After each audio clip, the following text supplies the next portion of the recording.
আসসালামু আলাইকুম, কেমন আছেন সবাই? আশা করি সকলে ভালো আছেন। বিশ্বকাপ উন্মাদনা শুরু হয়ে গেছে, আর এটা হচ্ছে আমার পেজ থেকে একটা সতর্কমূলক ভিডিও। তো আমাদের দেশে কিন্তু ব্রাজিল এবং আর্জেন্টিনা ফ্যানদের মধ্যে মানে এটা নিয়ে বেশ মজা হয় বা কিছু। তো মজা জিনিসটাকে মজার মধ্যেই রাখবেন, এটা নিয়ে আপনারা কেউ সহিংসতায় জড়াবেন না। কারণ আপনার মনে করেন এটাকে ফান হিসেবেই আপনারা মজা করবেন বা ইয়া করবেন। অবশ্যই কেন করবেন না, অবশ্যই করবেন। বাট এইটা নিয়ে বাড়াবাড়ি করে কেউ মারামারি বা অন্য কিছু করতে যাবেন না।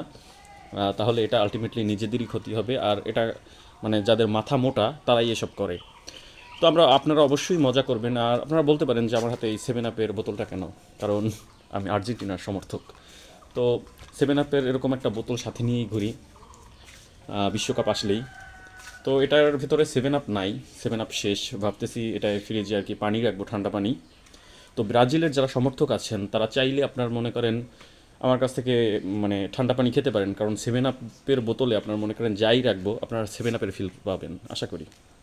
তো চাইলে আপনারা সেভেন আপও যদি চান খাইতে পারেন, দেখি বাজেটটা বাড়াইতে পারি নাকি। বাট বর্তমানে এই বোতলটা আছে, ঠান্ডা পানি রাখবো। যদি ব্রাজিলের সমর্থক কেউ ঠান্ডা পানি খেতে চান এবং ঠান্ডা পানি থেকে সেভেন আপের ফিল পেতে চান, অবশ্যই আমার সাথে যোগাযোগ করতে পারেন। তো সকলে ভালো থাকবেন, আর মজা অবশ্যই মজা করবেন, বাট সহিংসতা না, ঠিক আছে? ওকে, আল্লাহ হাফেজ, টেক কেয়ার, বাই বাই।